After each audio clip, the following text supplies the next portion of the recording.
नमस्कार दोस्तों, मैं किशोर कुमार आपका प्रतिज्ञा क्लासेज के डिजिटल प्लेटफॉर्म पर सभी बच्चों का हार्दिक स्वागत करता हूं। तो दोस्तों, हम आपके लिए लेके आए एक नई सीरीज जिसमें आपके मात्र 5 मिनट में रोज नई टेबल्स के बारे में जो कृषि विज्ञान के लिए आपके आने वाले जितने भी पेपर हैं उनके लिए महत्वपूर्ण रहने वाली है। तो सबसे पहले बात करते हैं आज अपन कृषि की प्रमुख क्रांतियों के बारे में। सबसे पहले क्रांति है, ध्यान रखना, काली क्रांति ब्लैक रेवोल्यूशन है आपके पेट्रोलियम उत्पादन से। नीली क्रांति या ब्लू रेवोल्यूशन है आपके मछली उत्पादन से। भूरी क्रांति ब्राउन रेवोल्यूशन है आपके चमड़ा, गैर परंपरागत और कोको उत्पादन से। सुनहरी रेशा वेरी इंपॉर्टेंट है, गोल्डन फाइबर ध्यान रख लेना है, आपके जूट उत्पादन से संबंधित है।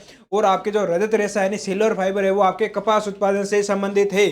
उसके बाद आती है सुनहरी क्रांति गोल्डन रेवोल्यूशन, वेरी इंपॉर्टेंट, फल उत्पादन से संबंधित है यानी आपके फ्रूट प्रोडक्शन से। उसके बाद आते हैं हरित क्रांति आपके ग्रीन रेवोल्यूशन, ये है आपके खाद्यान्न उत्पादन या अनाज उत्पादन से।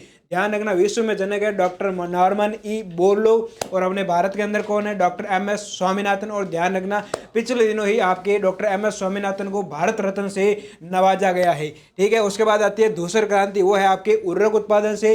गुलाबी क्रांति है वो है आपके प्याज उत्पादन या झींगा उत्पादन से। उसके बाद आती है लाल क्रांति, लाल मीन्स लाल कलर। तो ध्यान रखना, मांस और आपके टमाटर उत्पादन से संबंधित क्रांति कौन सी है, तो ध्यान रख लेना बच्चों, आपके लाल क्रांति। उसके बाद गोल, आलू कैसा होता है गोल, इसका मतलब आलू उत्पादन संबंधित क्रांति कौन सी है, आपके गोल क्रांति है। उसके बाद आता है रजत रेशा, ध्यान रखना, रजत रेशा है, रजत रेशा जो क्रांति है वो आपके कपास उत्पादन से।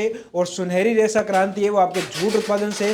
दोनों में डिफरेंस आपको पता होना चाहिए दोस्तों। ठीक है। उसके बाद आती है रजत क्रांति, ये है आपके अंडा या कुक्कुट पालन से। उसके बाद आती है सफेद या भारत में जिसको ऑपरेशन फ्लड बोलते हैं यानी व्हाइट रेवोल्यूशन, ये है आपके दुग्ध उत्पादन से, दुग्ध या डेयरी से। उसके बाद आती है पीली क्रांति यानी येलो रेवोल्यूशन, तो ये है आपके तिलहन उत्पादन से। उसके बाद अगली आती है सदाबहार क्रांति। तो ध्यान रखना, सदाबहार क्रांति है कृषि के समग्र विकास यानी एग्रीकल्चर का ओवरऑल डेवलपमेंट। उसके बाद आता है इंद्रधनुष, इंद्रधनुष मतलब जितनी भी क्रांतियां हैं उनकी निगरानी रखना। ठीक है। तो ये है आपकी सारी क्रांतियां। इसी के साथ धन्यवाद दोस्तों।